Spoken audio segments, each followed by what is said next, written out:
clear, and everybody would agree that, Al Avila put this thing and made this thing a forest fire, and all Scott Harris has is a spray bottle to put out a forest fire. So it's, he's fighting an uphill battle. That's understandable. But at the same time, you can't deny that, I personally think that the inexperience for Scott Harris was shown yesterday, Sam Flannel.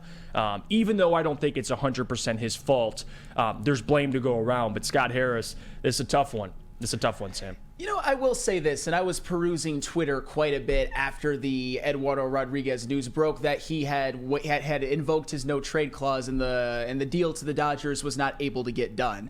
And here's the thing about Detroit, I think, right now, and their GMs. Detroit sports fans get really, really sensitive if you say maybe one critical thing. I have a PSA to all Detroit sports fans right now, especially ones who are caping up for Scott Harris too much. Nobody wants Scott Harris fired. Nobody is calling for his job. It's okay to actually question something. Yes, it is. And I will say this, as I said on shows before, I like a lot of what Scott Harris has done. I like the fact that Michael Lorenzen turned out to be a damn good signing, that he was able to flip for a minor league player who has a .380 on-base percentage in the minor leagues. I like that a lot. I like that more than most. I like what he did signing Matt Vierling, getting him in a trade for Gregory Soto along with Nick Maton. I like that a lot. Matt Vierling has been one of the Tigers' best position players, and he has had the best year of his career by far. I really, really like him getting Tyler Holton, a guy who has a 1.99 ERA as a relief pitcher, and I like the fact that this season the Tigers are 11th in the American League in walks, where in last season they were last, and I think that's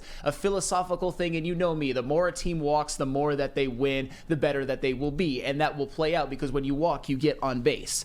That being said, I gave some reasons in the last segment, but there is no excuse whatsoever for Scott Harris not being able to get a deal done for Eduardo Rodriguez. At that point, I tend to think that there were other teams that were maybe in the running in the Eduardo Rodriguez sweepstakes, because the reality is Eduardo Rodriguez is having the best season of his career. He is a starting pitcher who currently has an ERA under 3, and there are contending teams everywhere that need a starting pitcher like that.